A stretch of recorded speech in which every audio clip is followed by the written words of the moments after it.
at 8:30 in the morning, all on WHOW, AM, FM, and streamed online. Baum Chevrolet Buick offers full transportation options while giving you peace of mind. This is Scott Baum. Your friend in Central Illinois. WHOW. Top of the morning. Thanks for being with us. I'm your host today, Seth Lawrence. The WHOW Morning Show streams to Facebook and YouTube, brought to you by Peterson Insurance, your Pekin Insurance agent in Clinton. Caitlin Mellendorf, nutrition educator at the University of Illinois Extension in DeWitt, Macon, and Piatt counties, our guest in studio for today. Good morning, Caitlin. How are you? Good morning. I'm doing good. Happy post-Memorial Day holiday. Happy post-Memorial Day to you as well, and hopefully things are getting back into the swing of things well for you. And let's dive into, Caitlin, of course, Memorial Day, really the unofficial kickoff to the summer. I know there are some kids that have been out for days now. There are some kids that are still waiting to get out of school, but our focus to start our conversation is going to be nutrition for our kids in the summertime. Let's start there. What do you have for us today?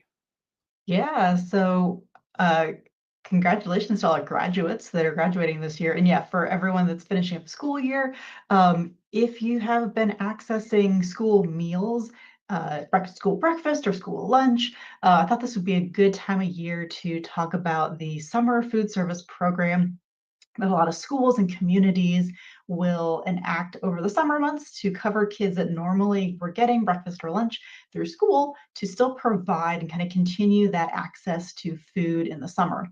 So not every district will do this. In some cases, it's actually a separate partner. So I know in the past, in Educator, the park district has stepped up as that lead partner to make sure that the kids have meals in the park and can access that food during the summer. So certainly for right now, check with your local school, see what they are doing for school meals so that you can do that. That's a big piece. I know school meals sometimes get a bad rap, but really they are providing some excellent nutrition. We're getting in all of the required vitamins and minerals and food groups to make sure that kids are growing healthy and doing really well.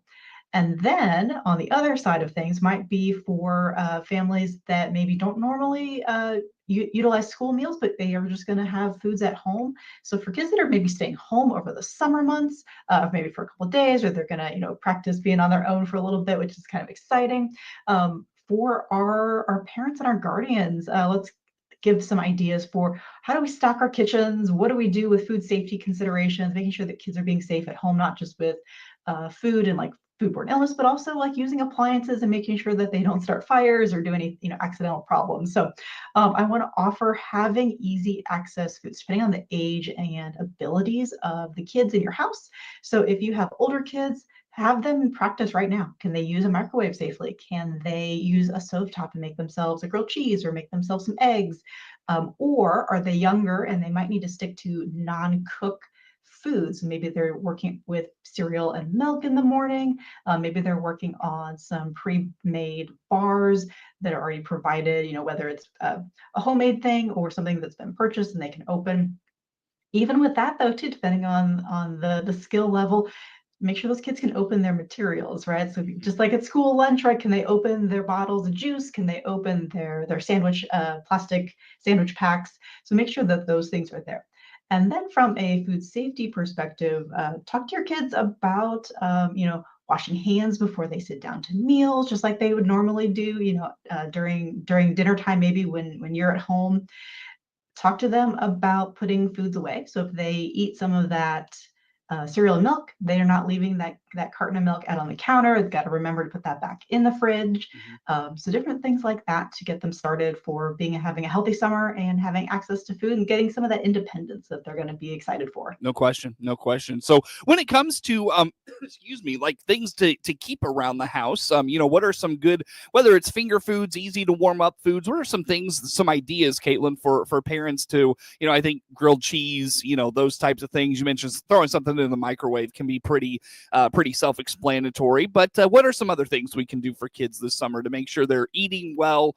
And I think that eating well piece is really important for kids as they, I think of my kid, she's going to stay home a few days a week this summer, trying to learn that independence, but also responsible independence at the same time. Right. Yeah. It's because it's super exciting, right? They get to stay home maybe by themselves a couple days, but now they're also responsible for feeding themselves. And so, some ideas that I would suggest are look at having things that they can grab that's ready to go. So, maybe it's having, I've seen this where you're using like a tackle box or a kind of like a toolkit for a garage setting, but actually using it for pre-cut up food. So, having pre fruits that are pre-cut. So maybe you have grapes that are sliced already, some berries that are pre-sliced, and those can sit in that container in the fridge. And so when kids are hungry, they can come snack on them. Same for vegetable sticks. So having carrot, maybe some baby carrots ready, having maybe some dip organized for the kids to grab can be a great thing. So they're getting in those fruits and those vegetables. Really encourage them to put at least one color on their plate, right? That's a big thing. So just getting in those fruits and vegetables. Have them think about what colors can I put on my plate. So if you have those grapes available, so they're putting maybe some green or some purple on their plate. If they're looking at maybe having the carrots, they're putting that orange color on their plate. So that's something that you can ask them when you get home. Hey, what colors did you get to put on your plate today? So they can have that understanding that nutrition is also about color. Also having some protein foods. This is something where kids that get hangry, they probably need a little extra protein. So having maybe pre-sliced cheese. And again, if these are older kids, they can certainly do that themselves, but maybe having some pre-sliced cheeses, having some nuts or seeds, having maybe some deli meat or some meat sticks available for them, ready to go. And then if they're really interested in cooking, um, have a plan with them. So of course, we know that kids eat much better when we invite them into that discussion of what would they like to eat. So have that discussion with them that week of, hey, you're going to be home 2 days this week. Let's plan lunches for those 2 days, and so that they get that input. And if it's something that they can cook, involve them in that prep and teaching them, okay, we're going to make the grilled cheese today, so let's practice that before I leave for the week, so that the adults are confident that their kids are going to do really well in the kitchen. And then I think lastly, just making sure that communication line is open, so making sure that they can reach you if something happens. They know that they can call mom, dad, grandma, grandpa to help them out if they come into any trouble. Sure. Very good. Very good. Well, Caitlin, as we chat here for this morning, you mentioned some programs that kids can take advantage of where, whether it's through the schools, maybe there's a community center that feeds the young people. Do you know of anything? Did you have any specific examples of something like that to share with us this morning? I was looking this morning to see if there was any like publicly available list. So I've seen Champaign County has activated theirs for the three counties that I cover in DeWitt, Macon, and Piatt counties. I have not seen any news articles or anything from the school pages quite yet. So I'm hoping that they're there, but maybe since I'm not a parent at any of those schools, that maybe I just haven't seen them yet. But that is my hope is really reach out to your school, see if they're going to be doing that for the summer. And if they're not, a lot of the programs, if you're able to get your kids, across the county line, essentially, a lot of the programs are open. So you don't need to be in the district necessarily, but that's something that you would want to check with that program just in case they are limiting it just to their school district students. Cool. Good deal. Good deal. So check out those things. And Caitlin Mellendorf, nutrition educator, University of Illinois Extension in DeWitt, Macon, Piatt counties with us. Did we miss anything in that conversation you want to put out there for us today? No, I think we covered quite a bit, but if you're ever needing ideas or things to look for like recipes that are really kid friendly, our Eat, Move, Save website has some really good recipes that are low ingredient, low cost, and so they're really good things for kids to practice with. And then a lot of I'll just kind of throw out for a cross extension around the state, a lot of programs are activating the junior chef program for the summer, where kids can come and cook. Lots of things with 4-H around cooking. So definitely check out the summer if there's different food programs for kids. We have those through Extension and then at some other community sites as well. All right, easy enough. Caitlin, let's dive into, let's start a conversation about kind of the Memorial Day food leftovers that we've had. Maybe there's the burgers, the hot dogs, the brats, the ribs, the brisket, whatever we concocted this weekend. There's probably leftovers of that. I'm sure folks have put that in the fridge and they're stored properly and all of those things. What do we do next? What do we need to know? How about some of those things? So I think we tend to have this discussion often during like the Thanksgiving time, because that's when we really just bust out all the foods. But I think for any big holiday, Memorial Day included, where we're celebrating with food, and it's always the kickoff to the grilling season, in my opinion. So as you said, those foods are probably in the refrigerator now. So, what do we do with those? So I like to remind folks that your cold leftover foods at day number 4, start putting them somewhere else. So that might mean you've decided that you don't want to have it anymore, and so it's going to be trash. It might be that you're going to move some of that extra maybe meat. If you did a lot of grilling with meat, move that to the freezer for longer storage. So most leftovers, we look at about 3 to 4 days on leftover prepared foods. And that's because about that time is when we start noticing some different bacteria. One example would be listeria. It's a unexpected type of bacteria that is able to actually grow at refrigerator temperatures. And so that's where a lot of our recommendations come from, is let's make sure that we're eating those foods and putting those leftover foods away. And then we know that as they sit in the refrigerator, if there was any listeria available, it is going to start to want to grow even at refrigerator temperatures. And so when we get to that point of about day number 4, it's a good idea to move any foods into long-term storage, like your freezer. And that will kind of basically halt listeria's growth. And then when you want to thaw it out and reheat it, that'll be opportunity for you to then kill any of the listeria that you had, because it'll be heated up. But the longer we let it sit, the higher the risk gets. And so we always cap that about day number 4. As well, what else do we do with all this leftover food? So one thing would be just to make some plans, just like we always talk about with meal planning. If you had a lot of those broths left over, the ribs, the potato salad, hey, you just get to eat some leftovers for a little while. This might be a good opportunity to look at meal planning for next year, even if was that a good amount of food, or was that maybe a little bit too much? So, and it's okay. Food waste happens. That's okay. And it's something that we do want to tackle to reduce as much as we can. We have a lot of resources in Extension about composting. So there's even some resources for composting things like meat.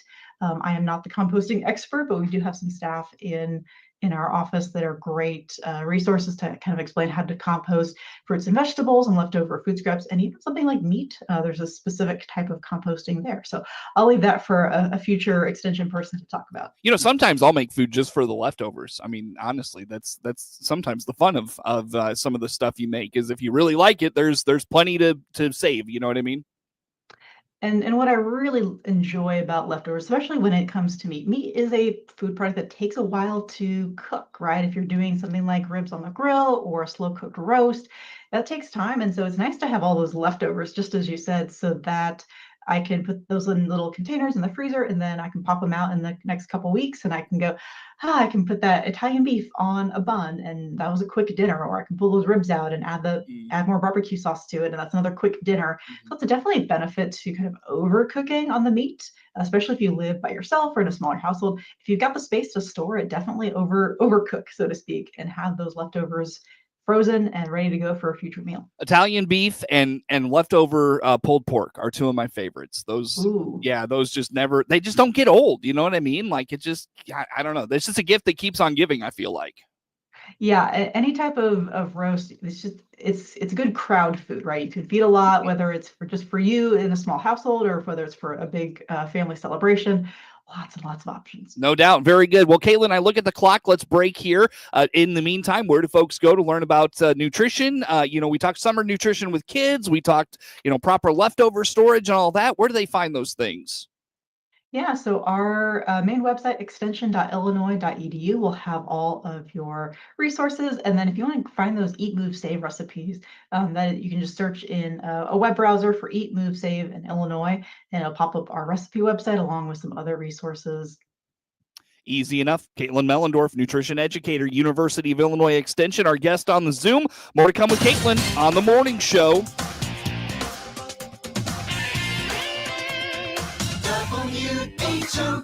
WHOW. Baum Chevrolet Buick offers full transportation options while giving you peace of mind. This is Scott Baum from Baum Chevrolet Buick here in Clinton and Farmer City. This is what we strive to do each and every day. We'll listen to you, give you the options for routine maintenance, major mechanical problems, or collision repairs with a staff that is knowledgeable to find the best option for you. Baum Chevrolet Buick, your full service dealer. See us at baumchevybuick.com right from the start. Hi, this is Dr. Sue Stir from Covenant Animal Clinic. We are very happy to be the proud sponsor of a new Adopt a Pet page on DeWittDailyNews.com. Just click on the icon next to the masthead to get to the new Adopt a Pet page. Then you will be able to see some of the adorable dogs and cats at the DeWitt County Animal Shelter that are waiting for their forever home. You can also click on the link from the page to fill out the animal adoption application form. Thank you for helping us spread the word about our four-legged friends at the DeWitt County Animal Shelter who are ready to be adopted. And remember, a healthy pet is a happy pet. In addition to great radio marketing, the Miller Media Group now offers a full suite of digital marketing solutions. Our affordable programs include custom web design and SEO to help you get found on Google. Seeking more inbound web and store traffic?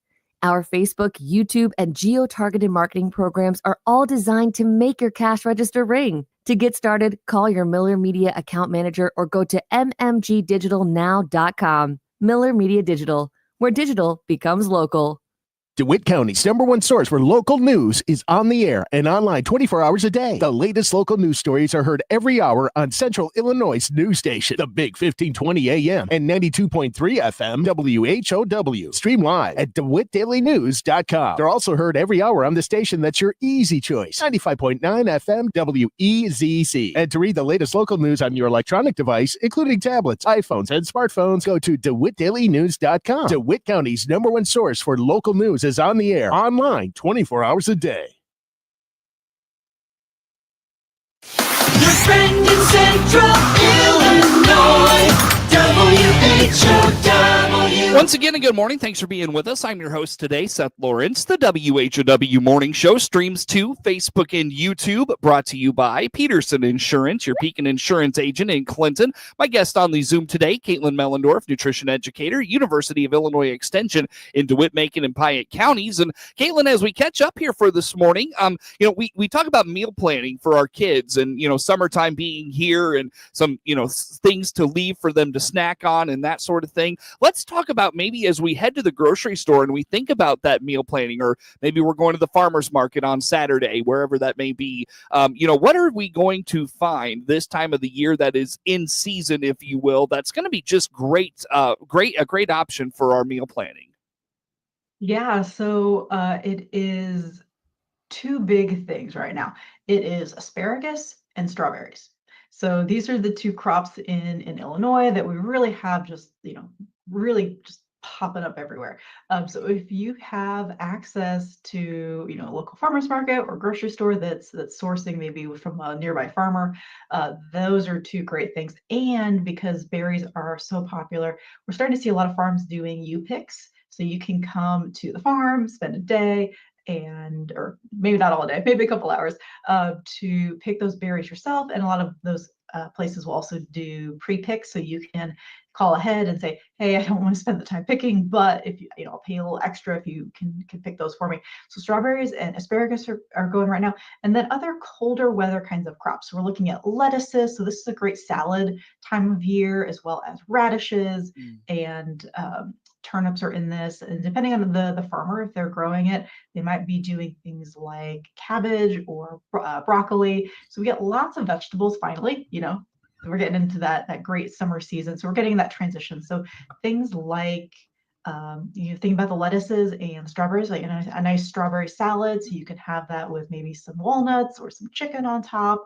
and do a mix of different types of lettuces, spinach, other types of greens with those berries. Great, early summer, or I guess we're almost late summer now, late summer salad. With the asparagus, I'm a big fan of just roasting those. So put them on a sheet pan.